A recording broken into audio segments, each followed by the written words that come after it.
Terima kasih Anda masih bersama kami di Editorial Media Indonesia. Kembali kita diskusi mengenai tema kita pada hari ini, pemirsa, KDRT dan perceraian di masa pandemi. Mas Eko, ini ada data yang menarik nih Mas Eko ya.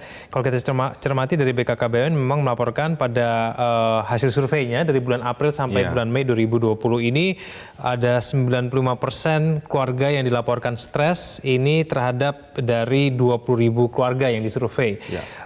Kemudian ada 204 kasus, ada juga totalnya 268 yang pengaduannya via telepon dan kemudian 62 via surat. Tapi menariknya begini juga Mas Eko, BKKBN ini juga mewaspadai adanya potensi peningkatan kehamilan pada saat masa pandemi COVID-19. Ini kan berarti menunjukkan berbeda-beda juga sebetulnya kondisi-kondisi seperti ini. Ya, memang ada dua sisi yang berbeda. Satu, ketika ada pandemi ini kan orang banyak di rumah. Ya, ketika banyak orang di rumah, satu, kekerasan rumah tangga itu semakin meningkat. Kedua, tingkat kehamilan ibu juga banyak meningkat. Ini ada satu sisi yang berbeda, dua-duanya berbeda.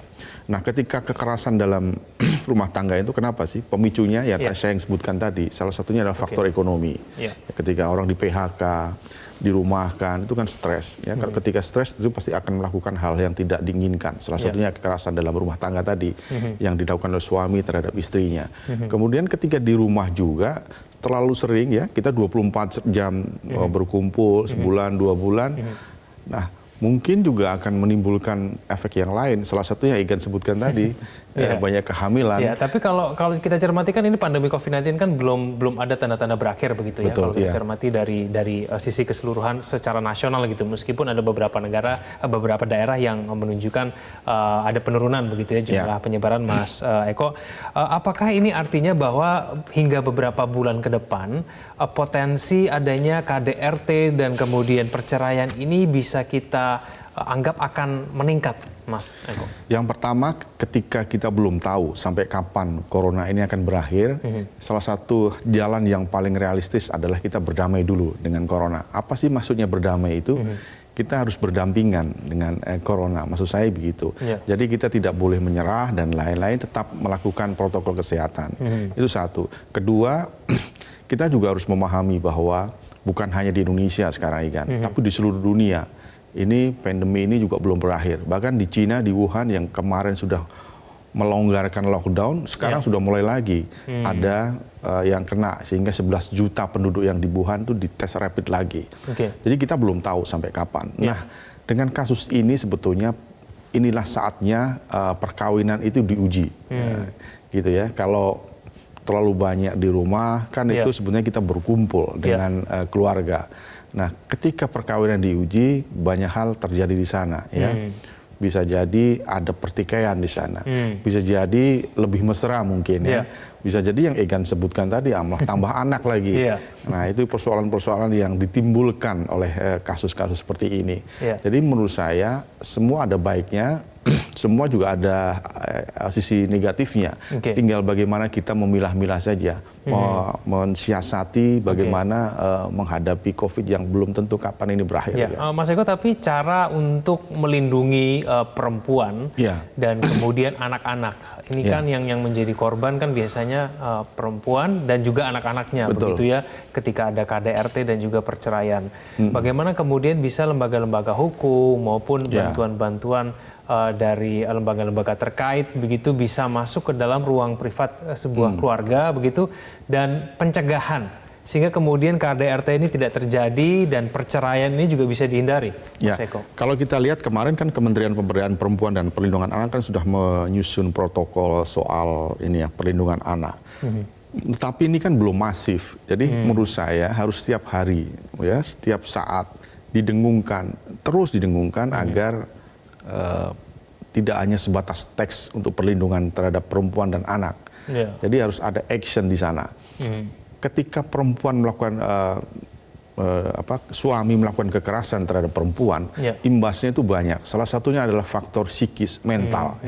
Ketika mental itu terganggu perempuan, disitulah seharusnya pemerintah juga masuk. Karena mental ini akan lama sembuhnya, kan? Ketika dia suaminya melakukan kekerasan terhadap perempuan dan anak, terutama anak, itu pasti akan membekas terus. Nah, di situ itulah pemerintah harus masuk, kan?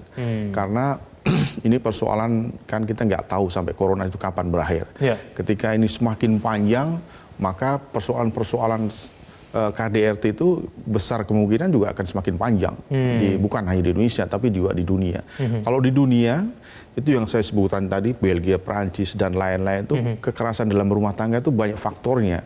Terutama karena mungkin stres ya. Kalau di luar negeri itu orang sudah punya planning ya kan. Ya. Ketika mereka bekerja, salah satu yang planning yang pertama pasti akan melakukan insurans terhadap kesehatannya dia. Kemudian pendidikannya.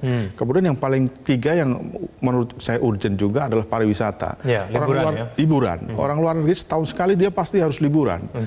Kalau mereka nggak liburan pasti stres tuh. Nah, ketika stres muncul, maka banyak hal yang bisa muncul. Ya, salah satunya adalah kekerasan rumah tangga, perceraian dan lain-lain.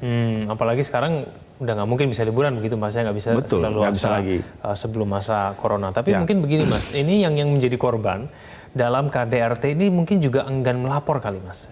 Mungkin sebagian besar mungkin istri begitu yang menjadi korban, tapi tidak menutup kemungkinan suami juga bisa menjadi korban. Dan anak juga apalagi tidak mampu, bingung begitu mungkin ketika ada kejadian KDRT. Nah, bagaimana kemudian kita bisa memberikan pemahaman kepada setiap anggota keluarga begitu supaya ketika sudah terjadi KDRT itu sebaiknya segera melapor. Batasan-batasnya seperti apa sih, Mas, sebetulnya? Supaya kemudian karena kalau pelaporan di Indonesia sudah banyak dilakukan ya, di LBH, APIK misalkan, atau lembaga-lembaga bantuan hukum yang lain yang khusus untuk menangani perempuan dan anak sudah banyak dilakukan. Mereka melapor melalui telepon, melalui surat dan lain-lain, itu sudah dilakukan. Nah, persoalannya kan sekarang ada PSBB kan, jadi mereka tidak bisa bertatap muka, mungkin melalui online ya, melalui surat dan lain-lain.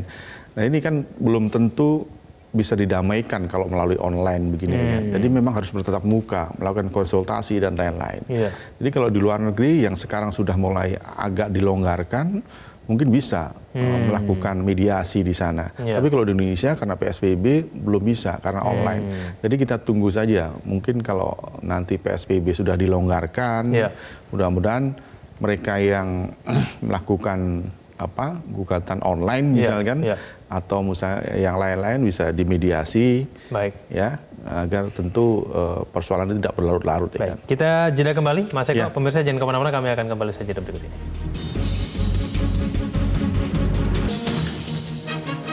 Pemirsa, kita akan mulai menyapa penelpon kita pada pagi hari ini. Ada Pak Bambang Saptono dari Surakarta, Jawa Tengah. Pak Bambang, selamat pagi. Selamat pagi Metro TV dan selamat pagi saudaraku bangsa Indonesia. Ya, silakan Pak Bambang. Pandemi virus corona juga menyebabkan meningkatnya angka KDRT dan angka perceraian. Seperti yang disampaikan oleh Organisasi Kesehatan Dunia, bahwa KDRT negara di dunia meningkat hingga pada yang mencapai 60% ya Mas ya. Sementara Badan Kependudukan Perserikatan Bangsa-Bangsa memperkirakan ada 15 juta kasus kekerasan domestik di dunia selama 3 bulan di dalam penutupan wilayah. Nah, menurut kami Mas, bahwa meningkatnya KDRT dan perceraian di saat pandemi corona, khususnya di Indonesia ini diakibatkan, satu, meningkatnya jumlah pengangguran yang mempengaruhi ekonomi rumah tangga. Yang kedua, kejenuhan beraktivitas selalu di dalam rumah. Yang ketiga, terganggunya aspek-aspek kehidupan yang lainnya. Sehingga wajar apabila BKKBN menyatakan sangat tingginya angka masyarakat yang mengalami stres. Anehnya Mas, di saat angka KDRT dan perceraian meningkat, tapi kenapa angka kehamilan kok juga meningkat? Kemudian Mas, kami mendukung Kementerian Pemberdayaan Perempuan dan Perlindungan Anak untuk menyusun protokol perlindungan perempuan dan anak. Kami usul agar proses perceraian selama pandemi virus corona diperketat dan dipersulit. Kemudian yang kedua, diadakan konsultasi secara online meliputi advokasi hukum, psikologi, kesehatan, ekonomi, usaha, kecantikan, dan sebagainya. Kemudian Mas, yang ketiga, kami menghimbau kepada Kementerian Kominfo agar acara di televisi terkait dengan sinetron itu dikurangi dan diperuntukkan untuk konsultasi kaitannya dengan protokol ini tadi. Terima kasih. Baik, terima kasih Pak Bambang dari Surakarta. Saya beralih ke Pak Yunus Luat dari Tanjung Selor, Kalimantan Utara. Pak Yunus, selamat pagi. Selamat pagi untuk seluruh warga negara Republik Indonesia. Ya, silakan, Pak pendapat Yunus. kami dari Kalimantan Utara, memang ini merupakan efek domino dari pandemi. Jadi sangat-sangat psikologis. Namun bagaimanapun tetap harus wajib secara ketentuan dibuat SOP untuk bagaimana penanggulangan terjadinya KDRT, juga perceraian. Karena kita tahu bahwa fungsi keluarga, rumah tangga bagi seluruh NKRI ini adalah merupakan pilar-pilar NKRI. Jadi jangan sampai runtuh gara-gara pandemi. Ya memang kita tidak bisa semudah balik telapak tangan untuk kondisi psikologis karena pengaruh berdiam di rumah, kurang penghasilan dan lain sebagainya, mungkin memancing untuk terjadinya hal-hal yang tidak pernah terjadi dalam keluarga. Oleh sebab itu perlu ada perlindungan khusus kepada keluarga-keluarga. Kasihan keluarga-keluarga yang terancam ada KDRT apalagi. Kemudian ada kasus perceraian kalau itu terjadi. Kalau untuk banyak kelahirannya, namanya berkat Tuhan, kita mau tolak bagaimana? Itu memang juga berkat Tuhan, tetapi jangan sampai ada kerusakan, keruntuhan di keluarga, karena keluarga ini sesungguhnya adalah pilar rumah tangga. Oleh sebab itu, kami berpesan supaya pemerintah dalam hal ini pusat memikirkan bagaimana membuat SOP terhadap perlindungan keluarga-keluarga ini, kemudian khususnya kepada ibu rumah tangga. Jangan adalah kekerasan dalam rumah tangga terhadap istri karena kondisi pandemi. Kami doakan dengan iman supaya semua bisa dikuatkan. Jangan sampai kita hancur karena pandemi, tapi mari kita satukan hati, perkuat kebersamaan kita sebagai warga negara Republik Indonesia. Supaya kita bisa melawan virus corona ini dan mari tetap patuhi himbauan-himbauan terbaik dari pemerintah, jalani semua yang terbaik supaya kita bisa aman, bisa memutus mata rantai daripada virus ini. Jangan sampai melonggar-longgarkan pulang kampung, mudik dan lain sebagainya. Biarlah kita keras untuk sementara beberapa bulan ini saja, karena itu memungkinkan untuk kita aman dari virus ini. Terima kasih, Tuhan memberkati untuk kita selalu. Terima kasih Pak Yunus. Saya ke Pak Syahril dari Jakarta. Pak Syahril, selamat pagi. Terima kasih Metro ya. Akibat daripada COVID ini ya kita teringat kalau perang fisik itu melahirkan anak-anak yatim ya. Yang paling sengsara dalam itu adalah kaum wanita dan anak-anak ya. Tidak saja itu ekonomi rumah tangga mereka berantakan ya. Sekarang dalam hal menghadapi COVID ini kita kembali mengalami hal begitu ya. Ditambah lagi dengan KDRT perceraian dan penelantaran anak-anak. Ini akan lebih parah lagi ya. Untuk memecahkan masalah ini kalau menurut saya ya, jangan sesuatu itu mengatasi sesuatu itu berlebihan. Ya, jangan yang berlebih-lebihan ya. Kita diajarkan oleh agama, makanlah sebelum lapar dan berhentilah sebelum kenyang. Jangan selalu berlebih-lebihan. Produk utama untuk mengatasi COVID corona itu, kalau menurut saya itu adalah penggunaan masker, cuci tangan ya dengan air, dengan sabun, dengan memegang mulut, mata dan hidung. Itu produk utamanya. Sedangkan PSBB itu adalah ikutan. Ya, artinya apa? Artinya apa? Kita utamakan tadi yang produk utama tadi. Produk utama untuk kerukunan rumah tangga, saja ya KDRT perceraian adalah masalah ekonomi. Itu produk utamanya. Jadi kalau produk utamanya sudah hancur, saya kira itu sulit untuk diperbaiki. Nah, yang lahirnya apa? Anak-anak terlantar, di mana orang tua mereka broken home. Ya, itu berbahaya sekali. Jadi kembali lagi, mari kita dukung rencana pemerintah untuk mengadakan pelunakan daripada PSBB ya, relaksasi PSBB itu mari kita dukung dia ya. Jadi kita cari jalannya ya. Jangan kita lagi mempersempit lagi, membuat ini harus dihukum, harus begini, jangan lagi begitu ya. Ini pesan saya sebagai ya orang yang mencintai bangsa ini, negara ini. Jadi mudah-mudahan Pak Jokowi bisa mengingat, bisa mendengar ini. Jangan berlebihan. Bangsa ini juga Tuhan mengatakan dalam Al-Qur'an, Tuhan tidak akan menyelamatkan suatu kaum kecuali kaum itu sendiri. Jadi bangsa itu sendiri, manusia itu sendiri, orang-orang itu sendirilah yang harus mengatasinya. Jadi penyadaran yang perlu kita sampaikan, edukasi bahwa, hai masyarakat kalau Anda nggak mau mengikuti apa yang ditentukan oleh pemerintah, disiplin, Anda akan sengsara sendiri. Pemerintah tidak bisa berbuat apa-apa. Kalau mereka mau bunuh diri, siapa yang bisa nolong? Dari Jakarta sudah kami tangkap poinnya. Langsung beralih ke Ibu Indra dari Cirebon, Jawa Barat. Ibu Indra, selamat pagi. Selamat pagi Metro TV. Ya, mengenai KDRT ini. Memang di Indonesia masalah terbesar dalam rumah tangga yang menimbulkan kericuhan adalah masalah ekonomi. Nah, dengan adanya pandemi ini tentu saja kita semua merasakan bahwa ekonomi, apalagi ekonomi keluarga itu makin menurun.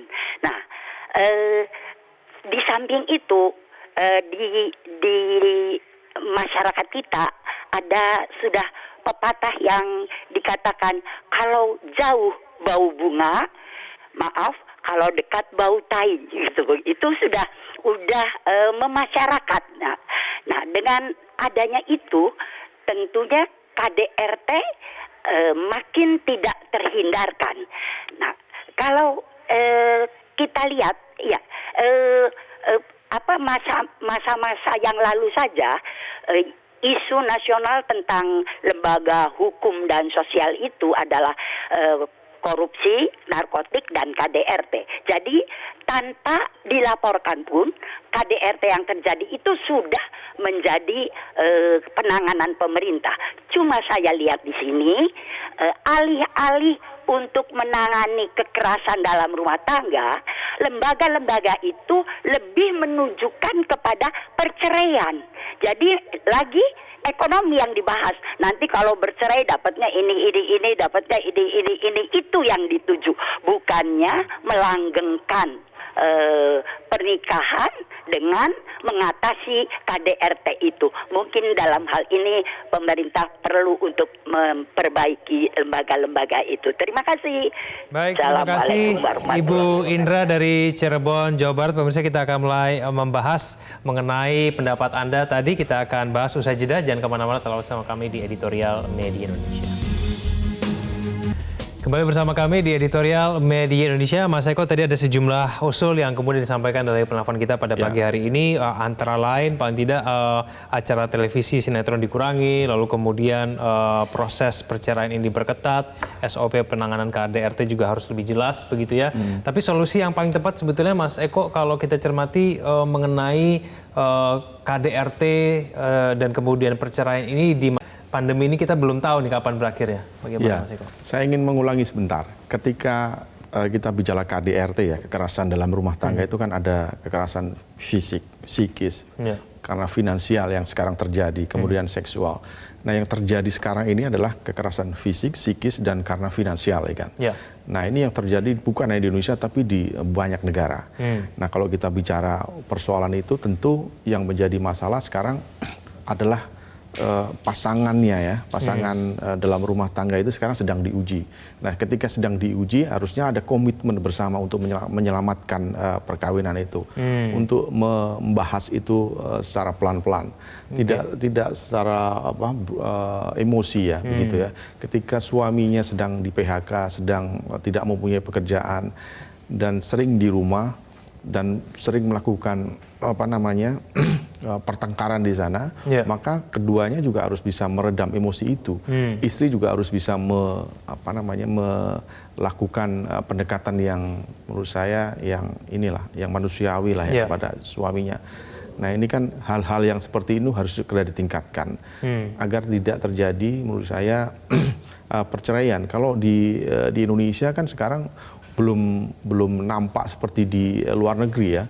Mungkin karena PSBB baru online, jadi belum tampak di pengadilan belum.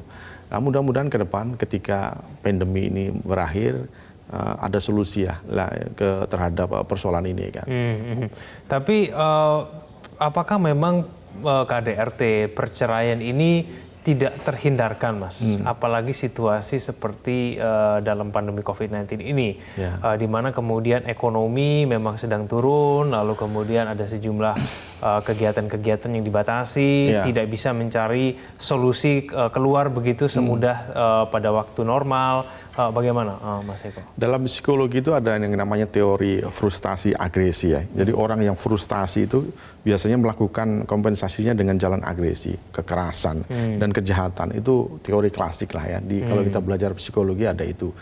Cuma frustrasi ini memang kemudian dilimpahkan kepada yang terdekat. Kalau kita suami ya pasti karena frustasi yang berkepanjangan karena pandemi ini, makanya yang menjadi pelampiasan adalah istrinya, anaknya. Nah ini kekerasan yang rumah tangga yang sering terjadi dimanapun, ya kan. Jadi ekonomi lagi-lagi persoalannya di situ. Jadi disinilah pemerintah harus mulai tanggap. Kita tahu bahwa Kementerian Pemberdayaan Perempuan dan Anak ini sudah melakukan protokol persoalan ini. Cuma ini baru hanya sebatas teks saja, ya kan. Jadi harus ada terus-menerus edukasi terus-menerus kepada perempuan, kepada suami untuk tidak melakukan KDRT di dalam rumah tangga. Karena ini persoalannya bersama ya, bukan hanya persoalan keluarga, tapi juga banyak hal yang terjadi di sana ketika terjadi KDRT. Baik, Mas Eko, kita sama-sama berharap semoga kemudian pandemi COVID-19 ini segera berakhir. Tidak hanya itu, kemudian KDRT dan juga perceraian ini juga segera turun begitu di Indonesia. Terima kasih Mas Eko telah bergabung sama kami di editorial Media Indonesia. Selamat pagi.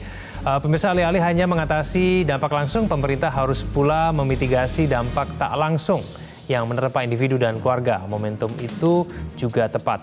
Perlindungan atas korban KDRT dan perceraian, utamanya untuk perempuan dan anak-anak, harus diperhatikan oleh pemerintah. Sosialisasi protokol perlindungan perempuan dan anak-anak harus dikejarkan di masa pandemi. Jangan biarkan perlindungan terhadap perempuan dan anak sebatas teks tanpa implementasi. Terima kasih Anda telah menyaksikan editorial Media Indonesia. Selamat pagi.